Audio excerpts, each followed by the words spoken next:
This video is sponsored by the censorship-hating guys over at Trade Genius. I've been closely following their trades for over 2 years, and these guys flat out know what they're doing in the cryptocurrency world. Let them do the research, you get their private alerts, execute their trades, and watch your money work for you. It's as simple as that. If you're looking for something more complex, Trade Genius is not for you. The link is in the description. If you guys get something out of this video, subscribe to the channel, give it a thumbs up, and share it with everybody you know. Our world is literally insane. When I think of the most vile, corrupt people on the face of the planet, I think about lawmakers or politicians. These psychopaths parasitically live off the societal extortion practice known as taxation. They sit around all day and they craft these laws, which are nothing more than opinions written on fancy pieces of paper. And if you disobey their laws, men with guns come to you and they throw you into a cage. And then when something bad happens in our lives, like a mass shooting at a school, we beg these politicians to please do something, make more laws to make us safe. And most people are blinded to the fact that the laws that these politicians crafted are the very same laws that lead up to all these deaths in the first place, i.e. gun-free zones. Guys, if you enjoy this video, subscribe to the channel, give it a thumbs up, and share it with everybody you know.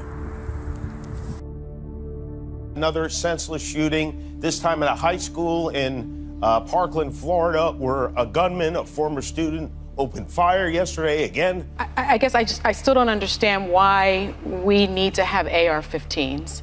Give me one example where a citizen used an assault rifle with a high-capacity magazine for a constructive purpose. Now, they always present this theoretic, well, what if there's not 1 or 2 invaders to my home? What if there's 10 or 12? And after I've killed the first 8 or 9, I need to reload. Yeah, let me know when that happens. And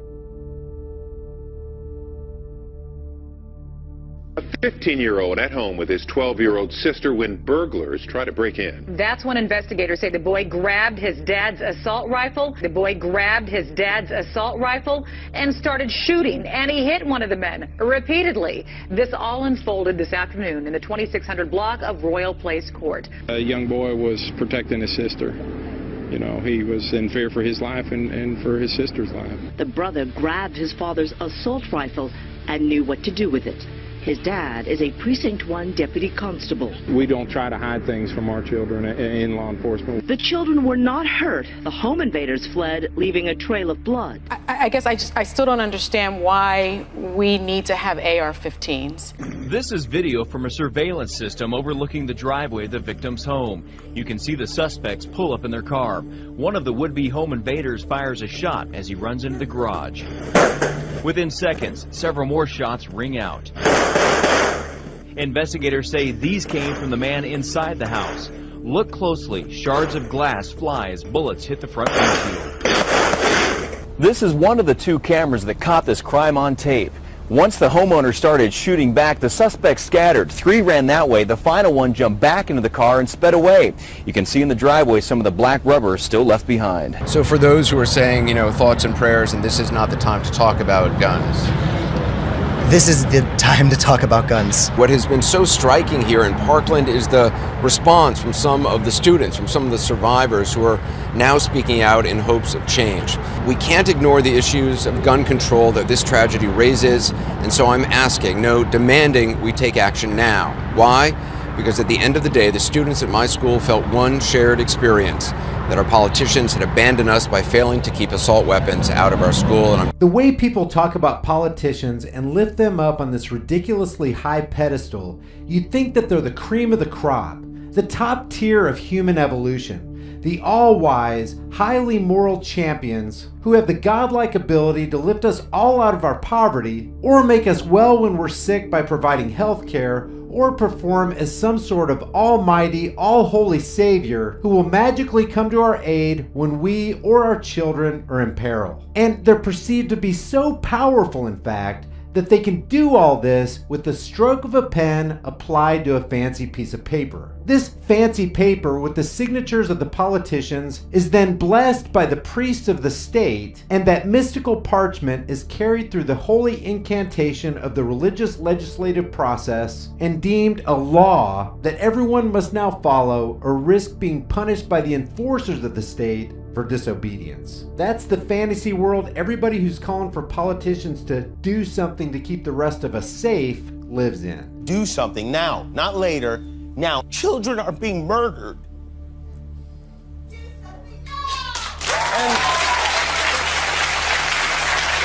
something. But the reality is that all politicians should be viewed with just as much contempt and scorn as a used car salesman. Left politician, right politician, it doesn't matter. They're all smooth-talking, slick-dressing liars who cannot be trusted. History is replete with examples of this fact, and it amazes me that otherwise intelligent individuals still gives Washington's District of Criminals the time of day. They are perpetual thieves of the people who lead us into perpetual mass casualty events called wars, as they domestically pretend to be incensed and saddened by the domestic mass casualty events that are exacerbated by the policies they themselves have enacted. For example, do you as a moral human being want to bring a firearm into a post office so that in the event that a crazy person decides to open fire on you or your fellow patrons in line, you can protect yourself and others? Well, you can't legally, because the almighty politicians have declared such an action a federal offense. Maybe you've always been told that it was illegal to carry a firearm on post office property, but you've never actually seen the law. Well, here it is in the Code of Federal Regulations. Title 39, which is named Conduct on Postal Property. It says, no person while on postal property may carry firearms or other dangerous or deadly weapons or explosives, either openly or concealed, or store the same on postal property except for official purposes. So, if you're a law-abiding citizen who follows all the government's rules, you subject yourself to the power of the individuals who disregard the law and come on the property with a gun anyway. And if it happens to be a bad guy with a gun who intends to do people harm, well, the politicians have seen to it that you're going to have a really, really bad day. Maybe your last day here on this earth. So next time you see a politician, you can either grovel at his feet and beg him for more laws. What we need are laws, real laws, that do everything possible to keep assault rifles out of the hands of people who are going to shoot our kids. Or shake his slimy, parasitic hand and thank him for keeping you and your family less safe and subjecting you to unnecessary danger. So, you cannot have a gun on post office property. And according to a court ruling, you can't even have a gun locked in your car in the parking lot of a post office. What if you do carry one on post office grounds, just for safety? Ask former postal worker Clarence Paul Dorisan. At some point, Dorisan's boss learned that he had a handgun in the car. He called the police and Clarence was arrested. He lost his job, lost his concealed weapons license, got jail time, and now he has a criminal record for the rest of his life. Politicians' edicts create criminals out of people who have done absolutely nothing wrong and have every intention of doing what is right. So what are politicians saying here with these laws that lead to mass casualty events and know they create mass casualty events? They're actually saying we don't want people to be able to protect themselves on federal property, and if they bring the means to defend themselves and others on these properties, they will be fined, jailed, and we will deem them criminals. And it's the same way on school grounds. So in actuality, the politicians are the real criminals who make the laws that create a class of fabricated criminals who are thrown into cages for simply disobeying the politicians' written edicts. And we want them to help us make more laws? These psychopathic puppets surround themselves with heavily armed men with guns, and they want to make sure that teachers at school are disarmed? Hypocrisy. Now, I have a question to ask. There's all this talk about keeping our children safe. We need to protect our children. It's obvious that while they claim that they want to keep you safe through the enactment of their laws, politicians work to do the exact opposite of keeping you safe. You don't have to look any further than the areas with the highest body counts. Gun-free zones, otherwise known as criminal empowerment zones. The fact is, if you want to increase your chances of being severely harmed or murdered, spend more time in gun-free zones. If you want to reduce your chances of being harmed or murdered, get away from politicians' gun-free zones. Isn't it obvious that if you really wanted your kids to benefit from an atmosphere of maximum security, at the very least, you would never want them to be unarmed and unprotected in a gun-free zone? Isn't it logical and consistent with love and concern that if you don't want your kid to be in a position where he has to cower in a corner of a dark schoolroom or get shot or even die, you wouldn't have any problem taking him out of public school? But where's the mass exodus? If your kid was being poisoned with cafeteria lunches, would you wait for a politician to make a safe lunch law? Or would you tell him to immediately stop eating lunch? You'd think the answer would be obvious, but apparently it's not. Now, alternatively, if you still insist that you want your kids subjected to a government indoctrination program, and if you're entrusting teachers and principals with your kids anyway, wouldn't you want those teachers to be trained in the use of firearms and have them armed in case a shooting happens?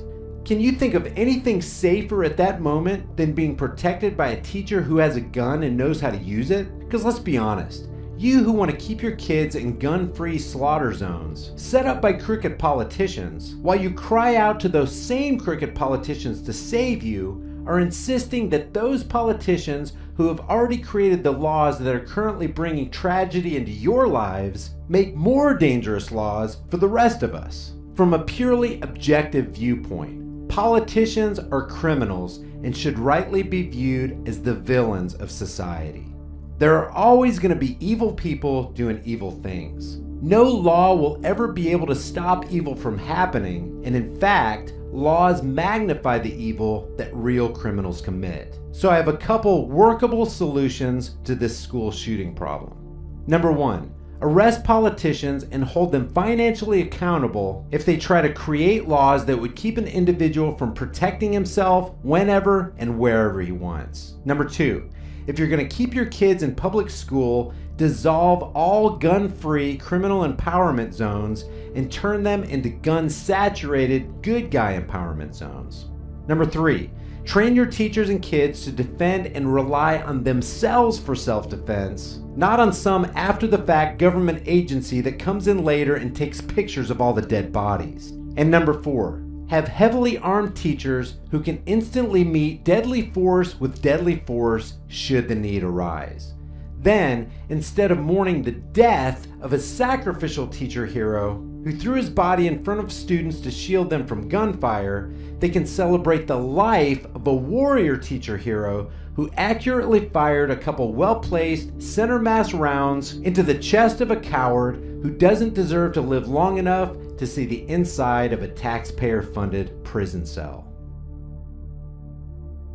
Guys, thanks for watching my video. You'll want to take a couple minutes to look through my shirt store. I've got over 50 hard-hitting designs like facts don't care about your feelings, protecting and serving the crap out of you, legalize freedom, truth is treason in the empire of lies, nobody for president, start leading yourself, taxation is theft, CNN, the communist news network, do no harm, take no, born free, taxed to death, sheep pollution, and you can ignore reality, but you can't ignore the consequences of ignoring reality.